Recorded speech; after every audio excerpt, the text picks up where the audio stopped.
ನಮಸ್ಕಾರ ನಮ್ಮ ಕರ್ನಾಟಕ ಜನತೆಗೆ. ನಾನು ಮಾತಾಡ್ತಾ ಇರೋದು ಮುತ್ತಣ್ಣ ಕಲ್ಲೂರು. ನಾನು ಎಲ್ಲಿಂದ ಮಾತಾಡ್ತಾ ಇದ್ದೀನಪ್ಪ ಅಂದ್ರೆ ವಿಜಯಪುರ ಜಿಲ್ಲೆ, ವಿಜಯಪುರ ತಾಲೂಕು, ಹೊನ್ನಾಳಿ ಗ್ರಾಮ. ಇಲ್ಲಿ ಹರಿದು ಬರ್ತಾ ಇರೋದು ನಮ್ಮ ಜಂಬಗಿ ಕೆರೆಯಿಂದ ತುಂಬಿ ನಮ್ಮ ಹೊನ್ನಾಳಿ ಹಳ್ಳ. ಇದು ಇವಾಗ ಸಿಕ್ಕಾಪಟ್ಟೆ ಮಳೆನೂ ಆಗ್ತಾ ಇದೆ. ಅದರಲ್ಲಿ ನಮ್ಮ ಹಳ್ಳಕ್ಕೆ ಈ ವರ್ಷ ನೀರಿಂದು ಬರನೇ ಇಲ್ಲದಂಗೆ, ಈ ವರ್ಷ ತೊಂದರೆನೇ ಇಲ್ಲದಂಗೆ ನಮ್ಮ ಹಳ್ಳವನ್ನು ತುಂಬಿ ಹರಿತಾ ಇದೆ.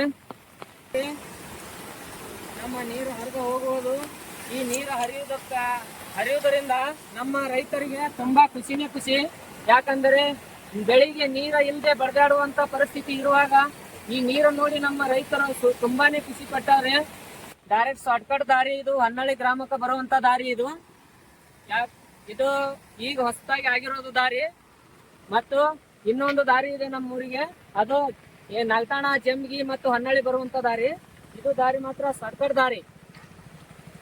ನಮಸ್ಕಾರ.